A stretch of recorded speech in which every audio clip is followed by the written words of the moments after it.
Thanks for tuning into another Dolphins podcast. The Miami Dolphins are now riding a 3-game winning streak into Week 13 with a chance to make a major statement Thanksgiving night against the Green Bay Packers. After having her join us for the airing of grievances during early season struggles, I thought it would only make sense to come full circle and have Jen Forbush join us to talk about some of the things we appreciate about the 2024 Miami Dolphins. Jen, thank you for joining Josh and I. How you doing today? Great. Thanks for having me.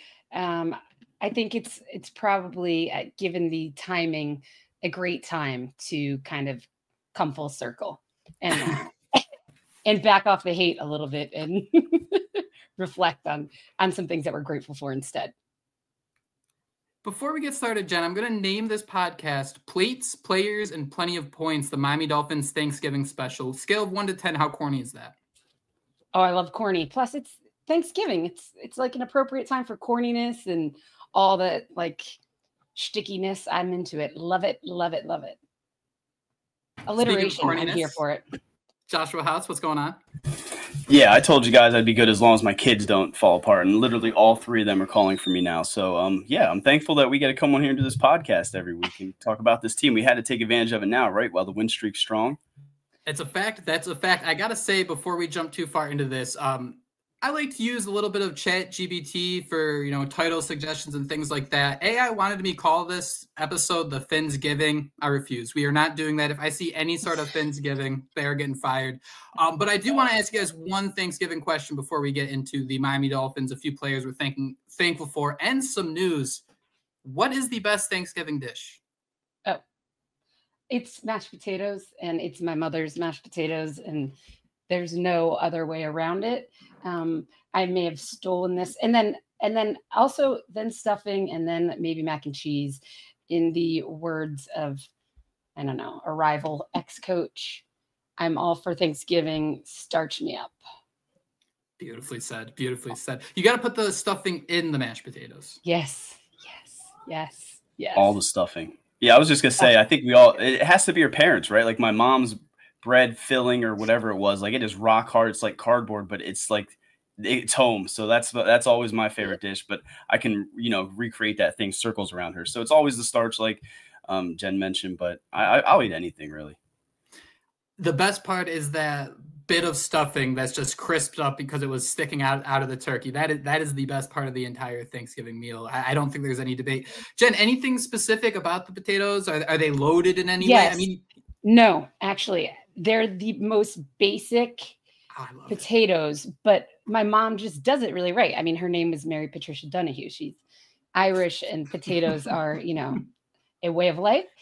What I will say is that she makes them, she just takes extra care on Thanksgiving to make sure that they are as smooth as possible, like through a ricer or maybe a food mill. And that also when you add in the hot milk and the butter, it needs to be hot so it doesn't seize up. And you can't over mash them because then the starches seize up. But the number one thing I would say is it's Thanksgiving, more butter, more butter, all the butter. I found at some restaurant, a girl that was on Hell's Kitchen or something, I asked her, what's the secret to your potato puree? And it was 1 pound of butter per 1 pound of potatoes. Oh my God. Yeah. Mm-hmm. And heavy cream, right? Does your mom use heavy cream or anything like that? That's a cheat code. I know people go crazy. She uses milk. Okay. She likes it with milk, but I think she does half milk and some cream too. But she likes it better with milk. I don't know why. And I don't ask. I just make a giant well and then put more butter in the middle of that. That's what Thanksgiving is all about right there. It's the best. The best. We couldn't have picked a better podcast to have you on. Just the Thanksgiving tips alone. But we had a busy Tuesday here for the Miami Dolphins, playing Thursday against the Green Bay Packers. A bit of shocking news. Shaq Barrett, who signed a 1-year deal worth about $8 million with the Miami Dolphins, is unretiring and is trying to get reinstated into the NFL. Guys, what are your thoughts on this? First and foremost, this would have been cool if you did it sooner. But all things considered, the situation he was dealt, I don't want to complain too much. Agreed. I don't know. I couldn't be happier about it. I don't know. Who knows what's going to happen? Who knows what kind of shape he's in? But I have to think that if there was some doubt in his mind that he might want to return at some point, that he was putting in the work to do it, you know? So I don't think, and he's just such a special talent, and, you know, just bringing that vet presence, a championship presence, I'm sure he wouldn't be even kind of like putting his whatever in the ring if he didn't feel like he was at least able to get prepared to be ready to play. I mean, looking at what happened at the end of the last season, I mean, there couldn't really be much better news after the trade deadline than something like him, you know, potentially being open to return. So yeah, I'm pumped. Yeah, I mean, I'm with Jake. I would have liked it sooner, but given his circumstances, you can understand why he wanted to take a step back. And like you mentioned, if he's coming back, he's probably hungry and he's going to want to prove himself. So if the Dolphins can make it work, I don't know the salary cap ramifications. I know he was signed for 1 year, $9 million before. I looked it up. I think they have close to $4 million in cap space or something like that. So I don't know how all that works, but to bring in a presence like him, you know, to added depth beside Chop Robinson, Agba, some of those other guys, sign me up for it. So, yeah, like you said, great addition that you could get after the trade deadline. Just not really sure how it works out cap-wise.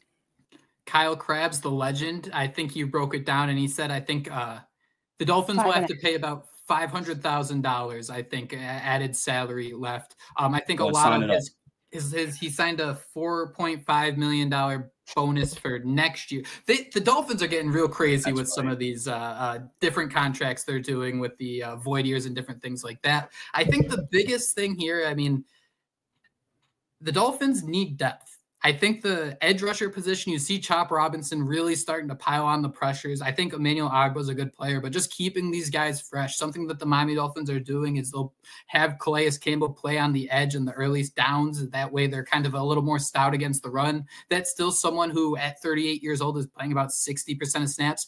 Just having another veteran leader is going to be so important. It's a little interesting, though, too, because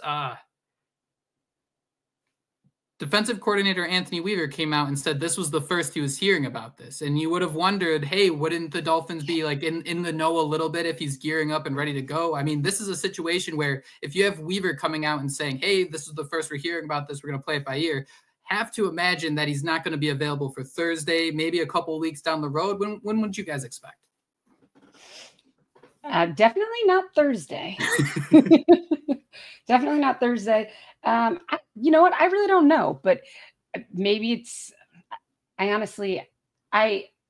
such a shock. I have no idea, but definitely not Thursday, maybe in 2 weeks, you know, I mean, I really don't have any clue, but to be there for some point in December would be huge. We know we can use all the help in, you know, December, early January. Yeah, that'd be awesome. I mean, I am a little bit thrown off that, you know, the fact that the defense coordinator wasn't aware of it. You know, we're hearing it leaked out and things like that. And I was going to make a joke, you know, Shaq literally retired and came back before we even got to see Bradley Chubb back on the field. So that kind of sucks. But I would love to get him back in December to make a playoff push, right? That's what he said he wanted to come back with a contender. I know some people speculate the Eagles. I know he was had a home with the Buccaneers for most of his career, right? But to get him back in this unit, that'd be nice. So sign me up. But I was a little bit thrown off by Anthony Weaver's comments. I was surprised about that too. Sorry, didn't mean to interrupt, but yeah, that surprised me as it was coming out in real time and him being like, "No, haven't heard that." The fact we're like, it's so impressive when a coach just can decide right away. Like, you got to imagine these coaches are spending 12, 13 hours just like digesting so much football. The fact he could step back, be like, I don't want to talk about that. I'm going to say no comment. I'm not going to say something to mess things up here. Spin Zone 2 next week could be considered. God, this is going to be such a bad soundbite if it doesn't go well. But next week could be considered a preseason game for Shaq Barrett because the Dolphins are playing the Jets, right? Oh, you know, that's a good point. It was really funny. I don't want to jinx that. They look so bad right now. They're calling up Tannenbaum to come and save them. I mean, let's just let that thing play out, right? Wacona Park legend Mike Tannenbaum. Jen, I don't know. We're both Massachusetts people. Here in the Berkshire County, we have a stadium called Wacona Park. It's like a private baseball league, like a single A. Mike Tannenbaum's first job was like rolling out the tarp, selling hot dogs at Wacona Park. Yeah. I did not know that. It's so funny. Like, I remember going to Miami and wanting to interview him because of that, but it kills me. Oh my God, that's wild. I had no clue about that. That's pretty cool. Find that picture. Yeah, we should. But I mean, the Jets, somebody just said it to me. They were like, well, the Jets were going to the Super Bowl earlier this season, and with their whole chest. And I said, I've stood by this and always will. The Jets are always going to jet. And hiring Mike Tannenbaum to help with their GM search, it's amazing. It's priceless. I love it. I'm all for it. Let's go. Love it. Busy day on Tuesday. Some people were wondering, is Shaq Barrett going to hit the ground running? Because the Dolphins did release somebody. They released safety Marcus May, but Joshua Houtz and I both write for the Finsider. And Josh, you wrote a little story about this. Marcus May was released. It sounds like the Dolphins would like him on the practice squad, but I'm not going to bury the lead. Are we about to see Patrick McMorris on Thursday? Yeah, it's time for this unsung hero that we joked they didn't even have his profile up on the Dolphins website when he was drafted, but we liked what we saw in preseason. He's special teams depth, and then again, it can't be much worse than we see Marcus May in the open field, right? Getting absolutely sent to the shadow realm. So I'm here for it. Hopefully Marcus May can land on the practice squad, but the Dolphins need some help in that secondary, which we got Jordan Poyer, the Trojan horse, and then after this year, Javon Holland's an unrestricted free agent. So let's hope Patrick Morris can ball out. The Trojan horse, man. Wow. Jen, how close are we? Sorry, I was just going to ask you, how close are we to saying that this is a good draft class by Chris Grier? When is this going to be on your radar? If Patrick Morris comes out and plays well, you have Chop Robinson, who's been going bananas. Patrick Paul stepped in a little bit at left tackle for Armstead. I couldn't even notice. Jalen Wright, Mo Kamara hasn't seen the field. Malik Washington, a couple touchdowns. I don't know. I would say I'm not in a headspace to be giving Chris Grier that much credit right now. I'm just not. I would say, Chop has started to show, something kind of special with the pressures and everything. But, sometimes we say pressures matter and give people credit for them. And then sometimes we say it doesn't matter and use it against them.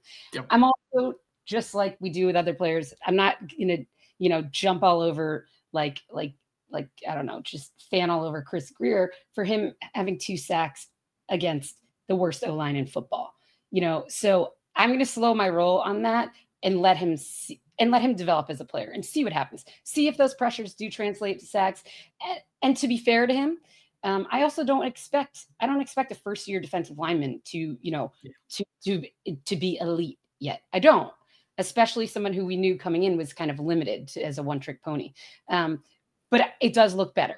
And I will give him his flowers for that, though. Yes, it does. And it might have been a blessing in disguise that JP was hurt and he was forced into this, trial by fire. And maybe he'll develop faster because of that. We'll see. I'm looking forward to when he gets some other help by his side again. Who knows if it's going to be Chubb, but we'll see. That's another thing, though, that came about with Shaq Barrett, right? Because he was kind of forced into that role then right away. And again, I'm with Jen. I'm not going to I think we fired Chris Grier like 4 years ago, Jake, but I'm not ready to give him his flowers yet. But Chop Robinson, these last 4 games, he has been an absolute menace, even if it wasn't good for him. Patriots. Yeah. No, good for him. It's true. I'm glad to see it get better. Just against the Patriots, I watched them too. So I watched him get sacked 9 times the week before, Right. So I'm not. One final. But good practice.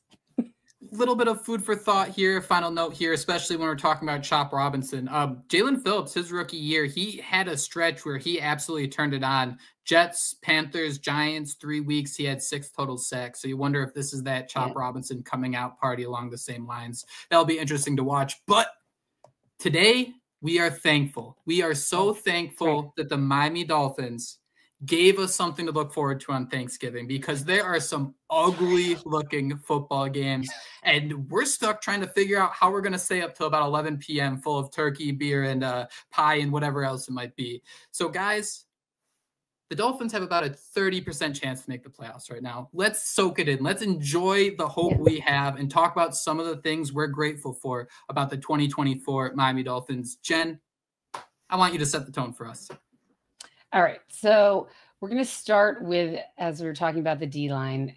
And so this is probably going to nix off somebody else's. We have to be thankful for, And it's been talked about at length, but we need to be thankful for Calais Campbell, right? Also, something I'm not going to give Grier credit for, just because the city of Miami holds a very special place in Calais' heart, we got this deal, right? And I think he's playing for that and because of that. So I'm not gonna like fawn all over Chris Greer for that. But he did get it done. So thank you. But yeah, I mean, where would we be without him after losing Wilkins, with seeing all the other, vet players that we signed and released for various reasons just gone. The fact that he is playing this, I'm not surprised. I am surprised just to come in here and be able to play like that and to increase his number, his snap count, and play as much as he's needed to play. And to be such a vet presence, and the loudest voice that we hear in the locker room, from what we're told. So I'm going to go with Calais Campbell. Faux show. Shout out to old people too, by the way.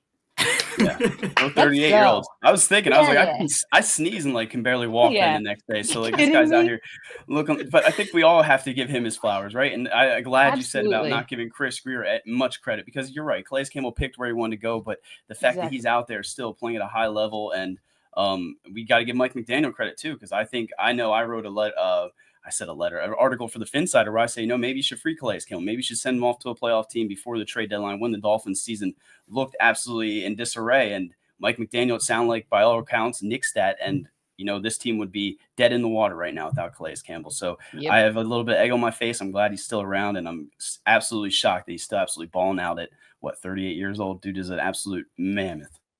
Yeah, certainly is. Can we make one slight adjustment to yours? One slight adjustment? Can we include Zach Sealer with that?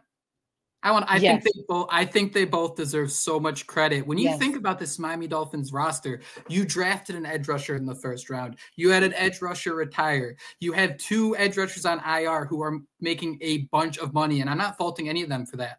But as a result, you have both Calais Campbell and Zach Sealer stepping up as team leaders with 4 sacks apiece, right? Those are your interior linemen. These guys have been so damn impressive just from start to finish. Sealer last week, 2 tackles for a loss, a sack, a forced fumble. And then you have Calais Campbell, who leads the team with 9 tackles for a loss. He has 5 passes defended. I mean, it's so damn impressive. And if you didn't listen to the airing of grievances, you wouldn't know that you will not find a bigger Christian Wilkins fan than Jen here.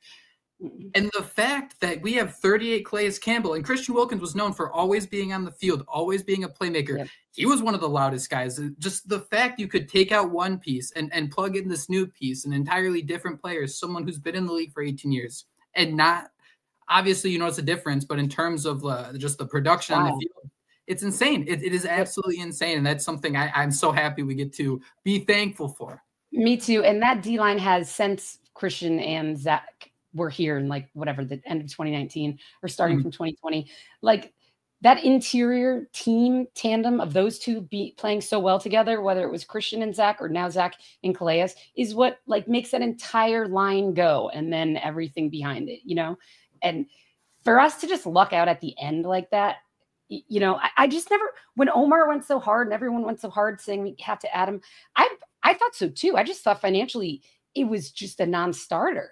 Yep. So yeah, 1,000,000% shout out to Zach. I love Zach. Always have loved Zach.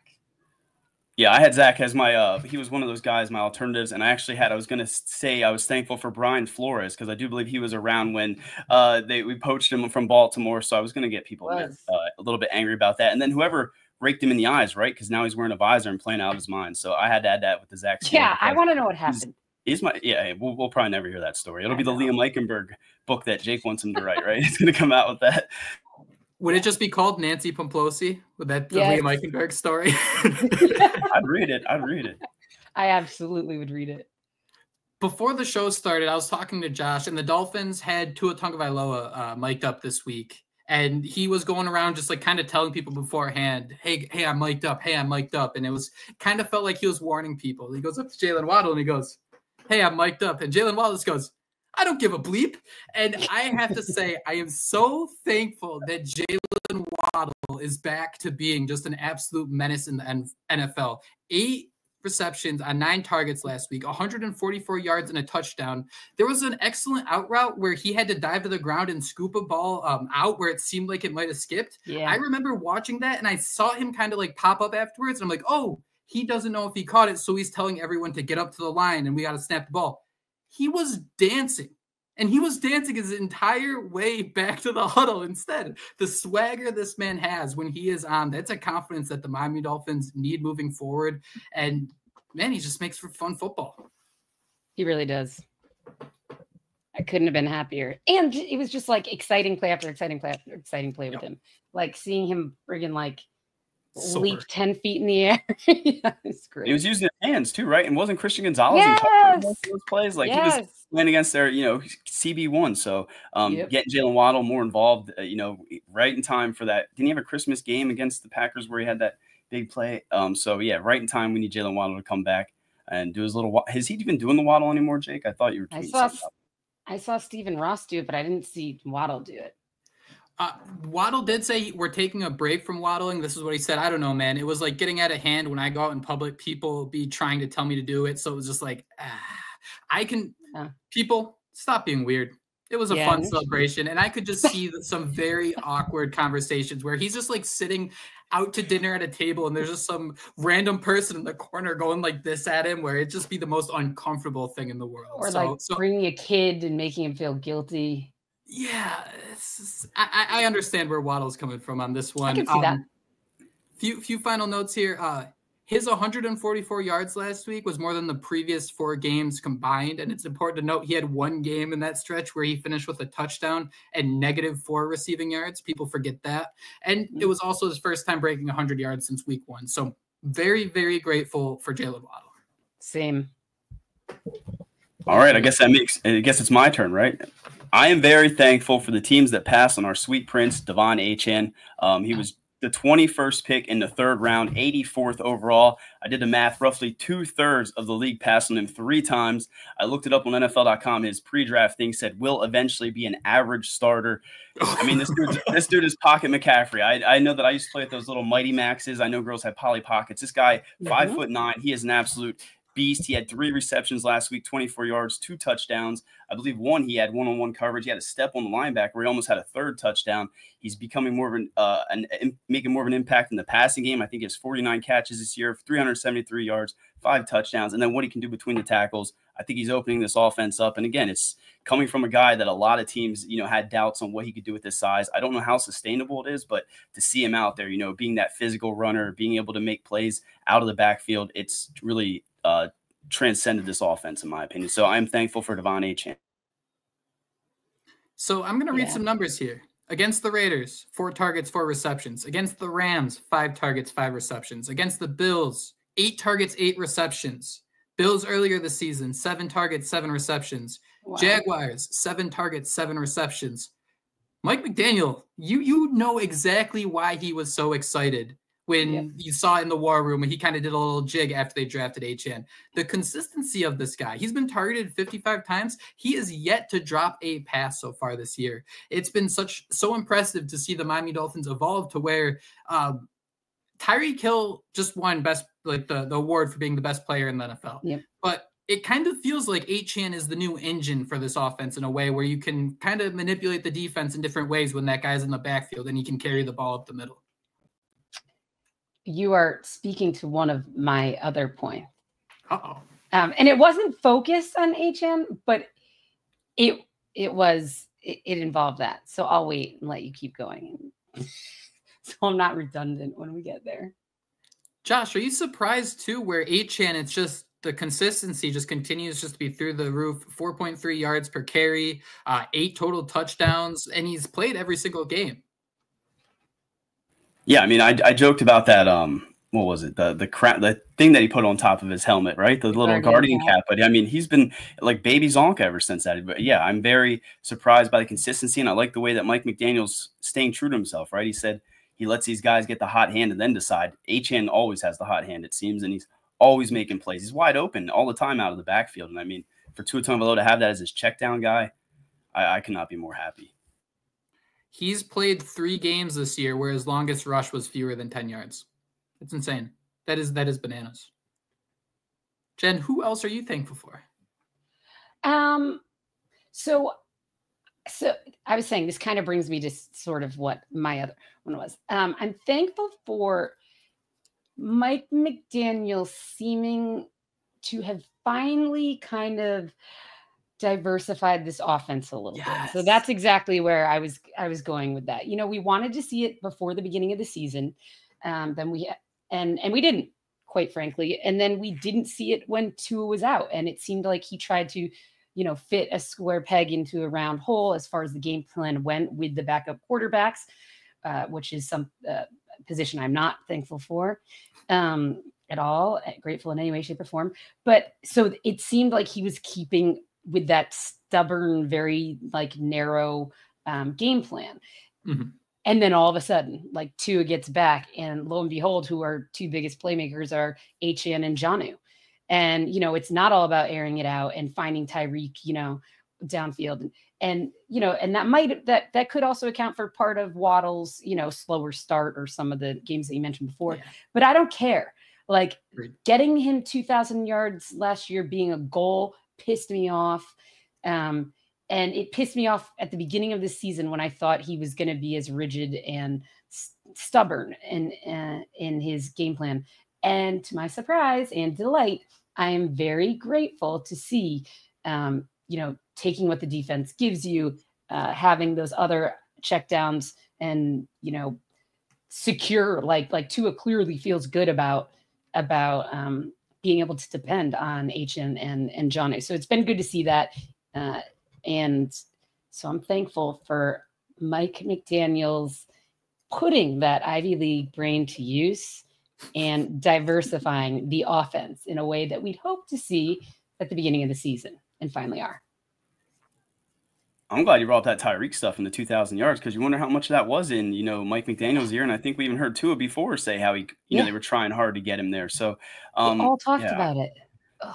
But Jonnu Smith, that has to be a guy on this list, right? You kind of touched on him a little bit. He has to be kind of interwoven into this thing because what he's been able to do in this offense is just incredible. So I like the way they're spreading it out. We see Malik Washington, Jalen Wright get a little bit involved. Odell Beckham Jr. is dropping passes still. So they're still spreading the ball around, and that's what we like to see. All right, Wiz Kids. Who was third in the Miami Dolphins in receiving yards last year? I was... I don't do good with these on the spot things. Is it going to be Achane or something? Not Craycraft, right? Hold on. I feel like I know. Third? Okay, so. You had Tyreek and Waddle. And then. It can't be a tight end, obviously. Is it? We're going to say Smythe? No way. Get out of here. So Durham Smythe last year with 366 receiving yards was Miami's third receiver. Dependable at some. Okay, not averaging 336. 366, averaging 10 yards per reception. And fast forward, Thanksgiving 2024, the Dolphins still have 6 games to play. This is the first time in the Mike McDaniel era they've had 3 receivers exceed 500 yards each.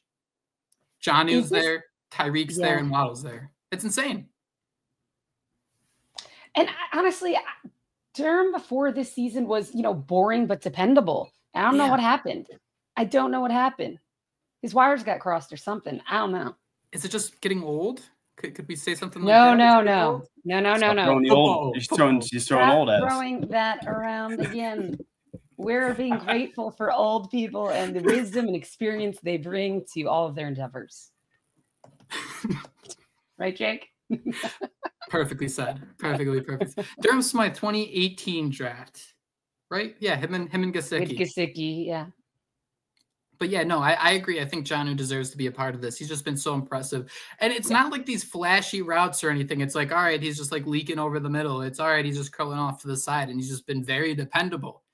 And speaking of dependable, we don't get to hype up this man quite often. I poo-poo him probably more than we should. Jason Sanders is money again. Jason Sanders, when you have 6 games left in the season, you're 5-6, you need your kicker, and you're going to need him to be great at some point in time. Not only is Sanders perfect from 39 and under the season, he is 7 of 9 from 50 yards on the year. He knocked through another 50-yarder against the Pats. I think that's something we kind of swept under the rug because It made a 34 points. Like nobody really cared. But the fact Jason Sanders is looking very comfortable, it seems like things are figured out. And that's on top of the fact Miami's just kind of going with whoever they feel, the flavor of the week at long snapper, dealing with these different things. I'm very impressed that Jason Sanders has been this consistent, and hopefully he keeps this money sign for the rest of the season, because think back to that Buffalo game, how important Tyler Bass was. Miami's going to be in a game sooner rather than later where they need Sanders to be the best player on the field. Totally agree about that being. That's I'm here for the Sanders love, and for now, I mean, I told you, Jake, I started writing down, and it's probably going to be the Achilles heel or curse us later down the road. But he's been on fire lately, and that's more than we expected at times. Yeah. The only saving grace of the NFL's worst special teams unit for the third year. Holy crap, they're awful. Wonderful. Whatever. Crossman needs to take Greer with him when they go to HR for their exit interviews. I think the least acceptable penalty in the entire NFL is the gunner who runs out of bounds and gets flagged because they're not trying to get back in bounds. That is so unacceptable. Like, you have one job and you're trying to sneak over to the bench. That is. I don't know how they've kind of let Crossman. No, we're being thankful. I don't either. We are. Josh, we are. What are you thankful for? Okay, I'm still holding off one because I think we have to talk about the other one. So I'm not going to be that cliche. I'm thankful that Vic Fangio wanted to be with the Philadelphia Eagles and that the Bucs decided to go with someone else other than Anthony Weaver. I know this is probably going to get me a little bit of heat because he hasn't been perfect, right? We see the I don't want to say late game collapses, but we see, the little bit of the damage done to the armor where, late in the season against a good team that isn't the Patriots, where it could come back to haunt us. But I like what we see out of him, right? I saw Benito Jones drop back in coverage because they disguised a blitz on Sunday. So, I mean, I like what we see out of him. You don't see Jalen Ramsey confined to a box anymore. I want to think that, Anthony Weaver has some, a lot to do with the success of Chop Robinson, maybe even had something to do with Jordan Brooks signing in the offseason, who, let's be honest, that was a huge move for this Dolphins defense. So I like what the Dolphins are doing. They're 11th in points under Weaver, 9th versus the run, 8th versus the pass, 72 yards on the ground the last 3 games each week. So, I mean, they're playing really good football. But, again, none of that matters until you play the Green Bay Packers. But I want to give Anthony Weaver his flowers because I do think this defense looks – I want to say better than last year, and that pains me as much as I wanted Vic Fangio in Miami. I can't say it was last year. What frustrated me so much about last season is the talent level of last year's Dolphins team was so incredible, just even strictly at edge rusher. And it just felt like there was just, you left so much meat on the bone where it looked like, I don't know, a 5-year-old trying to eat, chicken tenders and they just leave half of them just nibbled at that type of thing. Josh, I hope that reference makes some sort of sense in the universe. My only fear about Anthony Weaver are those aviators he's wearing way too reflective, because you zoom in on his face and I think you can see the entire play sheet. I like him though. I mean, that's like the visor version for coaches, right? Like, I want these players all wearing visors. I mean, he's got those metallic visorish glasses. I hope they can show up on Thanksgiving. That's the real test to see if we're truly thankful for what we now have. But I like what we've seen so far. Bad hosting on my part. Do we have any? Does anyone have any left over? Jen, did you get your 3 in? Oh, yeah, I think I got 3 in, right? Josh, I don't know. Does this mean you're about to praise Tua? Is that what we're about? We have to, right? That was going to be my third. Okay. That was going to be my third. Who was giving? Can we call it that or something like that? We have to give him props, though, because Okay. So I have not been an overly positive Tua supporter, but also not negative. I just wasn't into him in the beginning. That I really bought in so much in 2022. I like totally. That then the disappointment last year was like extra crushing. Yep. But I still thought, okay. And then at that Buffalo game, week 2, it was just all, yeah. And all your greatest like fears came rushing. Like, I'm just thinking about, why did I buy season tickets from Massachusetts again? Just like the season's gone. And that's still, and it always will be the biggest reason why I then just don't give like a full, like, support it with my whole chest, It's just that I'm always scared of the injury thing. So that was always the number one critique. The second wasn't even necessarily that he didn't show up in big games, because a lot of players don't. I get it. It just was that he wasn't consistent. Like, his lack of consistency is scary to me. On any given day, he can show up and seem like the freaking Terminator, or he can show up and seem like he shouldn't be in the league. Mm-hmm. And I have to give him. So I said, after all this, I was like, I'm done. I'm totally done. I don't know how Stephen Ross risks this big of an investment next season and going forward, just to be at the mercy of the health of this QB who doesn't have a history of being able to stay healthy. And I was like, just get him out of here. I don't care. I said, but I will reserve the right. And I just said, because there hasn't been enough of this elite performance to justify it for me to take that risk. If one of the two happened, always there, elite performance, carrying the team. So I said, but let me leave a little bit of room. If that during the rest of the season, he then does that, if he shows up, if he becomes the reason that it feels like we are winning games, and it doesn't mean never making a mistake. And it doesn't mean you only have to beat good teams. It just means to be consistent and on average play really, really good football. And I have to say, coming back from injury, I cannot, he has done that. But I got to give him props for it. It's not about putting 70 on someone and then getting your ass kicked by Baltimore. It's just being in the game each week, regardless of who it is, and on average playing really good football. You're going to make mistakes. It always happens, but be better than the amount of mistakes you make and just be more consistent. And I got to give him props for it. I've been impressed. Very.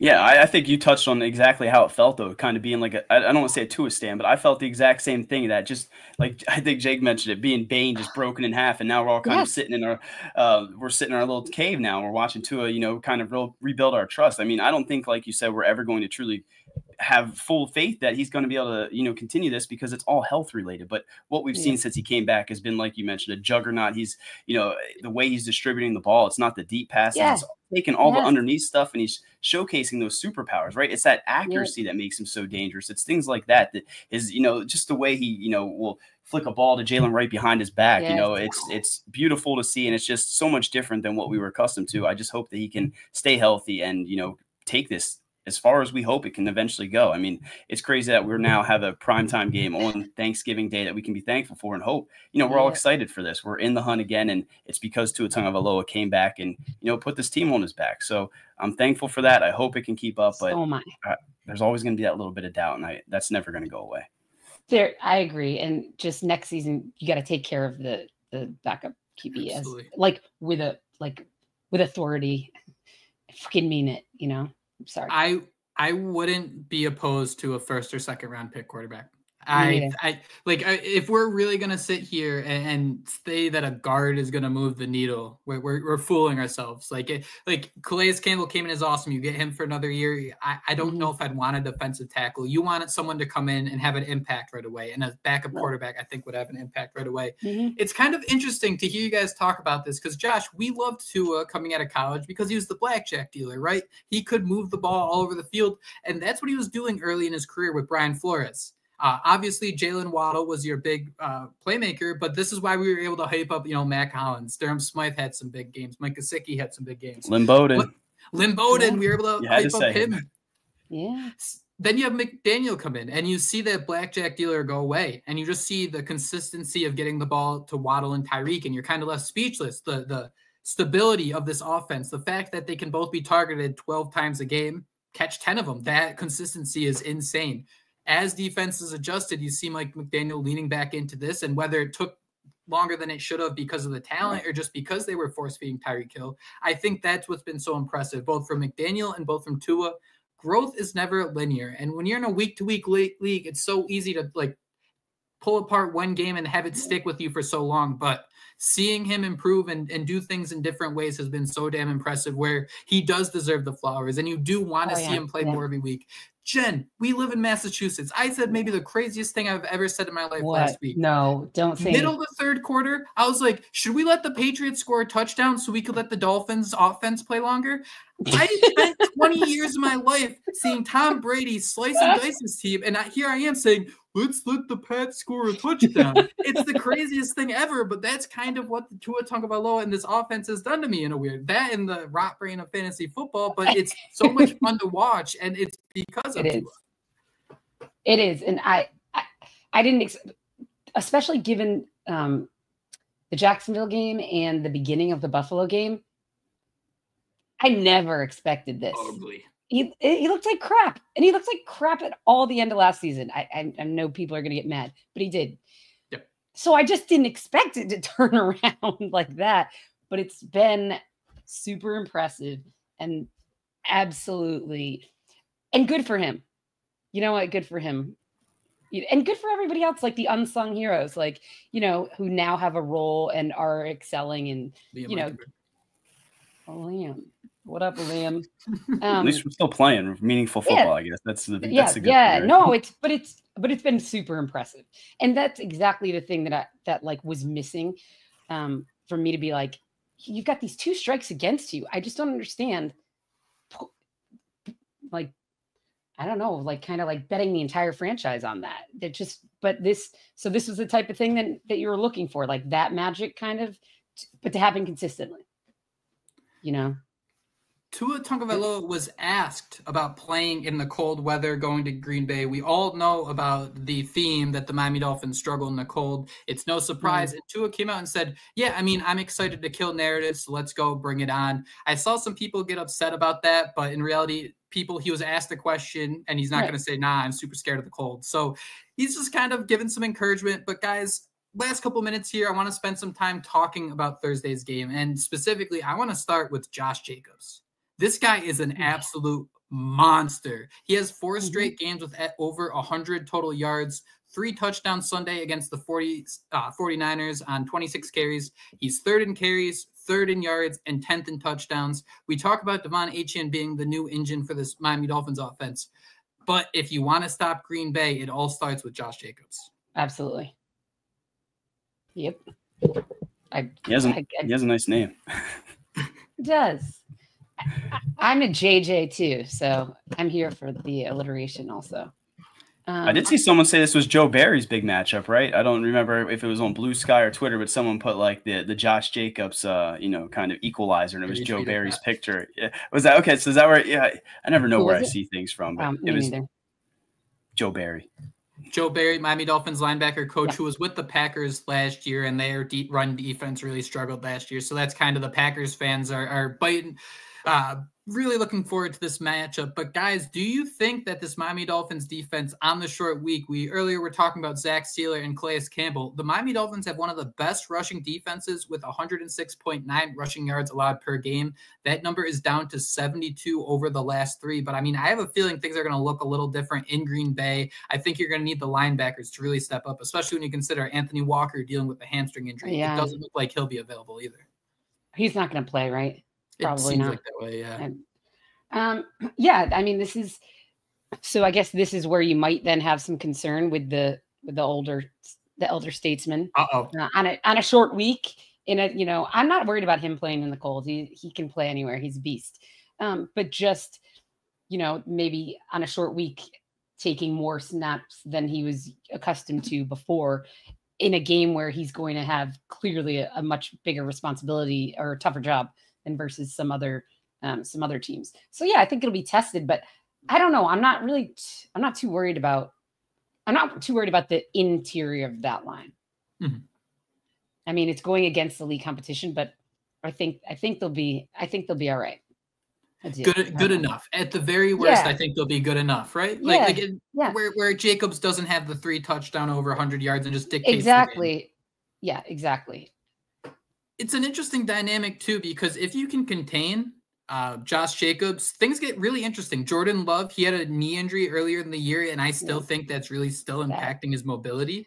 And then you got Romeo Doubs. He's questionable for this game. I believe he left on Sunday with a concussion. This Packers offense has a lot of playmakers with Jaden Reed, Christian Watson, your downfield threat. He'll due to drop some balls. Hopefully we see that. Yeah. Tucker Kraft's a pretty solid tight end, and even Dontavian Wicks will probably step in if Romeo Doubs is unable to go. But I think this is such an interesting chess match because it's LaFleur, it's that Shanahan system, and I think they're going to try to stretch this Dolphins defense out and maybe isolate some players, whether it's Kader Kohu in the slot, Kendall Fuller, he's not expected to play, missed the 2nd straight game because of a concussion. So that I'm really interested to see how this Packers offense tries to attack this Dolphins defense that has looked pretty a little different over these last few weeks. Sorry. Wait, you're excited about the defense? How they're going to play with no Fuller, etc. How this offense is going to make them. I think LaFleur and this offense is going to do a decent job of making the Dolphins feel uncomfortable. I'm not saying that it will result in some bad plays, but I think they're going to spread things out a little bit instead of like a Drake May looking a little helpless back there. Yeah, I mean, I like Jordan Love. I don't doubt that knee injury could still be kind of nagging him a little bit. What I like about him, okay, he produces and then he's careless with the football, right? Exactly. So I think it will be interesting to see what happens with our defense. I totally agree with you. Clearly, the run game, Jacobs is just going to be a job in and of itself. I like their receivers, to be honest with you. I think he's got a pretty good rapport with them also, but just like he can, score a bunch of touchdowns, he can also, throw a lot of picks. So I think it'll be interesting to see what happens. It's almost like, I don't know. It's almost like they're okay living with that as he's a younger quarterback. It's almost Josh Allen-y in a way, all right, we'll take that production as long as it's not killing us. I mean, take the carelessness while it gives us that production until the carelessness starts killing us. You know what I mean? So I think it'll be, I don't know. I think it'll be a fun, exciting game. I think they're a good young team. I think the cold weather narrative, I think part of that is just that it happens to be that we shit the bed at the end of the season and people associate that with cold games, but they haven't necessarily. I know historically it's been that way, but the past few seasons, we haven't really seen that many cold games if you take away Kansas City or in Buffalo where we actually played well.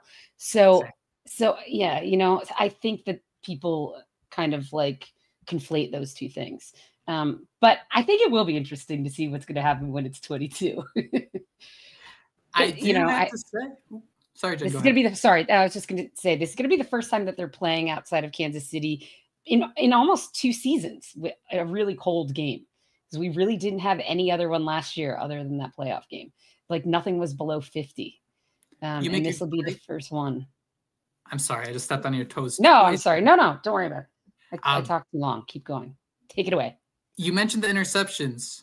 Last season, Jordan Love had 11 interceptions in 17 games. He's played 9 games this year. He's already matched that total of 11 interceptions. He's averaging more than 1 interception a game. So when you kind of think that some turnovers are a possibility, Josh. Oh, yeah. Brian Flores wanted Jordan Love over Tua. Is there any chance we get some salty Tua action here where he's going to want to go out and prove, obviously, QB wins aren't a stat. Obviously, Tua's gone out and proven things before, but this is one of those matchups where you can point at it and say, all right, Tua, let's do it. That's a good point. I think before this season even started, we were sitting there breaking down the schedule, and we said that was exactly what this was. And it's just kind of funny how the Dolphins are slowly creeping back into, these meaningful games right when we're getting in that part of the schedule where we have to see them, prove it. So, yes, this is going to be a matchup between Love, Tua. I don't know if he's going to be saltier than normal, but he definitely wants to prove those narratives wrong. And what better way to do it than in the throwbacks at Lambeau Field, 500 on the line. We're back, baby. Before we wrap up here, final thoughts, game prediction. Jen, let me hear your final score for Thursday Night Football. Oh, God, I'm scared. You guys go first. I didn't even think about a score prediction. I never do. 27-24, Jason Sanders field goal. Okay. I was going to say 30-29. That was the first number that came in my head. I don't know how they're getting there, but 30-29 Dolphins. Yeah, I don't know. Is that scoregami or something? These kids are. I don't know. I always think I'm going to do a scoregami when people ask me for score predictions. I hate this. I want to go in the 30s, though. So both teams? Just give me 2 in the 30s and we win by 3. Ooh, okay. All right. I like it. Pick your favorite numbers. Yeah, I'm good with that. Jen, Josh, Thank you guys so much. I'm very grateful for both of you guys taking the time to join us. And if you guys out there listening to the show are liking the podcast, please be free to hit that subscribe button. It is free. And if you have a couple minutes, if you're thankful for us, we'd greatly appreciate it if you could just leave a review, leave a comment. That helps other people find the show. And if you want to join the show with us, we broadcast all our podcasts on 560 WQAM YouTube channel. We always check out those comments. So everyone, thank you, stops in over there. Go have a wonderful weekend, a very long weekend. We will be back on Friday to recap hopefully a Miami Dolphins victory. But until then, have a wonderful Thanksgiving, and most importantly, fins up. Fins up. Fins up.